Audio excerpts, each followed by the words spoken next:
TNT Radio. It's a harrowing story that highlights the urgent need for reform and how domestic violence victims are treated, perhaps in Dubai, but I go beyond that in other countries too.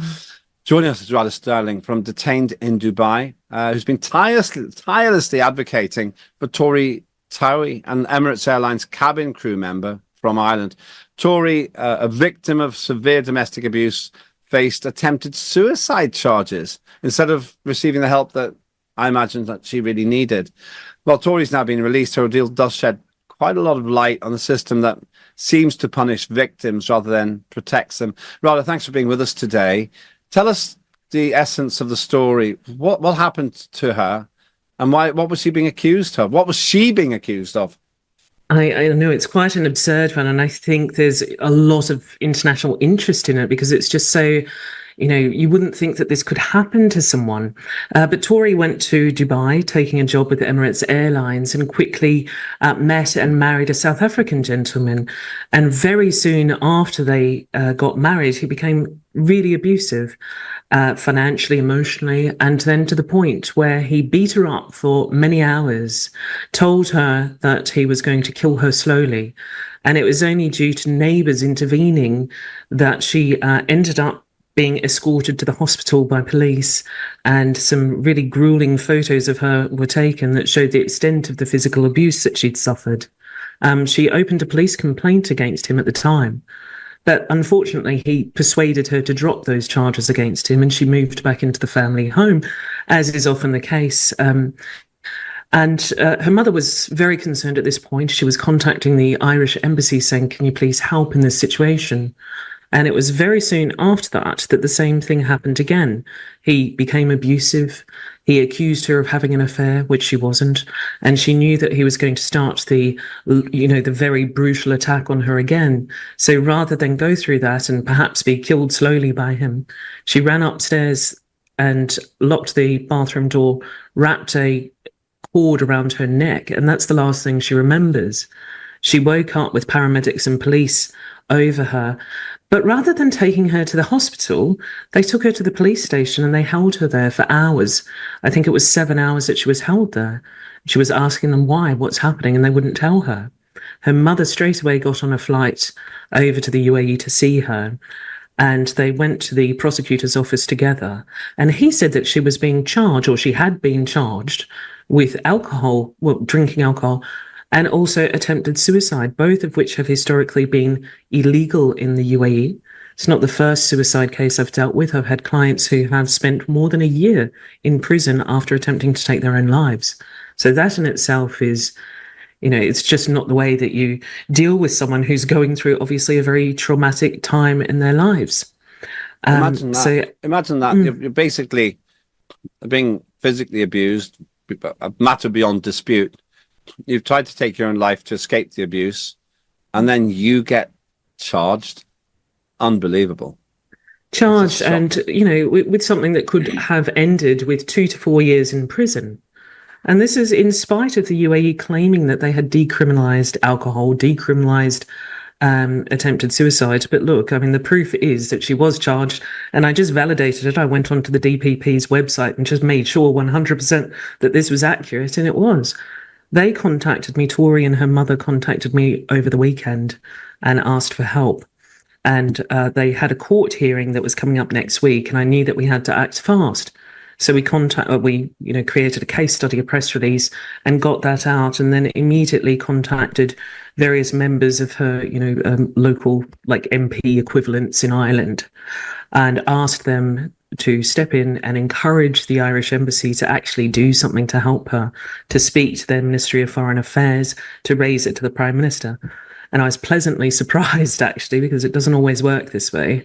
I was pleasantly surprised to see that these members, these local representatives, took it to the Parliament floor in Ireland almost within about 4 hours of my emails to them, and raised it directly to their Prime Minister, who then in turn raised it to the ambassador in Ireland. And I had other members of the government contacting the UAE's ambassador to Ireland as well. So it was raised diplomatically very quickly. And of course, because of the brutality of the case, it's shocking. And even when I wrote that case study, wrote the press release, it was was very difficult to see, the terrible way that she was treated. And I think that really hit home with everyone who read that. And the Irish embassy absolutely suddenly took action. And I believe that the Dubai government looked at the case and thought this should not have happened, actually. And it happens too often. We see rape victims being charged with sex outside marriage. We see all sorts of things that just really shouldn't happen in a city that markets itself as very modern. And you would expect a legal system to match the glitzy malls and hotels, but it's just not the case. This is the irony. Dubai seems to be a tremendously safe place in terms of indiscriminate crime. An attractive young woman can walk through the streets at 2 a.m. and almost certainly not come to harm. They've actually even got women-only carriages on the metro system there. And we seem to be schizophrenic. On the one side, have all this political correctness in this country, and then we turn a blind eye to all of this because Dubai is a very useful friend. Well, I'm not sure how safe it is. One of the former Apprentice stars, Selena Waterman-Smith, was actually abducted from outside a bar in Dubai by 3 men who drove her to the desert and raped her. And she actually ended up being able to successfully prosecute them. And I think a lot of these cases, like the ones that mean that Dubai wouldn't be a safe place just walking around the street, I think a lot of them are censored by the government. I think a lot of them are suppressed. There's a lot more that goes on than they let on, and they don't put these crime statistics in their annual reports. So we really don't know. I would agree with you. You can leave a mobile phone on a bar and it'll still be there when you get back. But there are other situations where, women's drinks have been spiked, or there have been rape, sexual assaults within hotels by hotel staff even.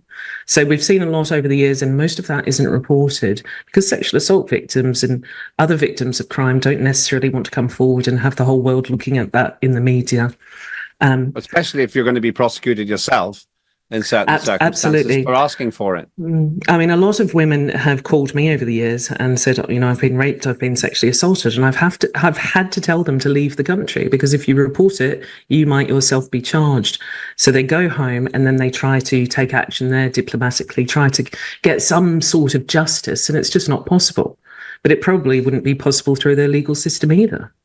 That's a really interesting point, actually. The fact that even though I think of myself as savvy, I have rather perhaps naively simply accepted the statistics on this.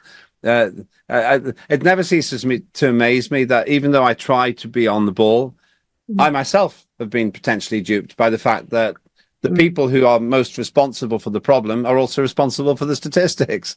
That's absolutely right. And they have a very strong PR team. They have multiple, top PR agencies working to keep their reputation really good in the countries, and they spend a fortune on advertising. So it's no wonder that we don't know what's really going on behind the scenes until we start looking at it case by case.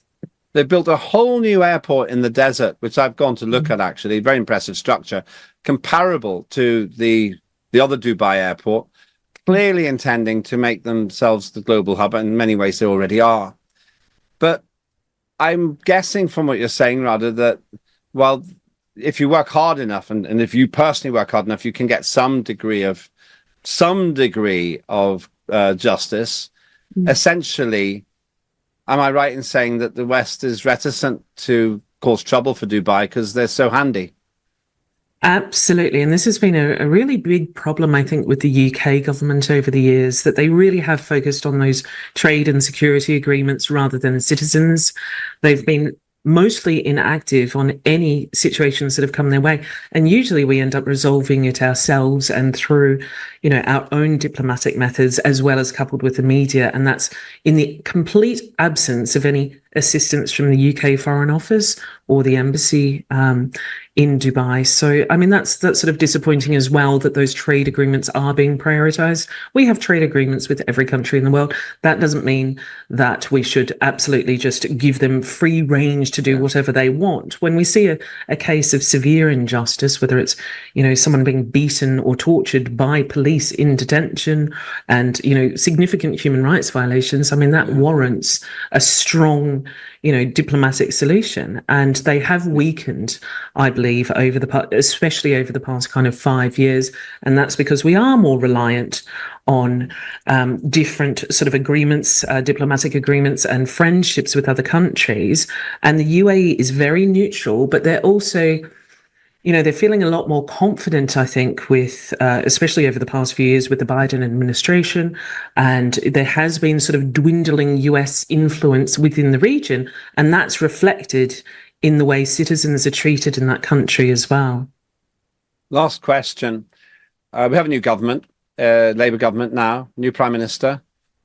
What would you ask them to do in relation to relationship with Dubai? And secondly, do you think they're going to do that? I have zero confidence whatsoever that a change of administration will have any impact on the citizens that I help. I don't think that they will put any pressure on Dubai to, you know, release certain prisoners who have been tortured and are still in detention, but I am going to be raising it with them. I really don't think it will have an impact. I think it mostly comes down to the individual politicians. So if an MP takes a special interest, if they really care about their constituent, they can have significant impact on the Foreign Office and they will respond to that MP. But it really comes down to that. I mean, I am about to test that, so I'll keep you informed. But I did also want to tell you that we did have good news. I spoke to Tori just a couple of hours ago. She's actually been escorted onto a flight and she's excited to be arriving home, I think, in about an hour's time. You've probably saved a life there, Radha Stirling. That's the best politics of all. Congratulations on that.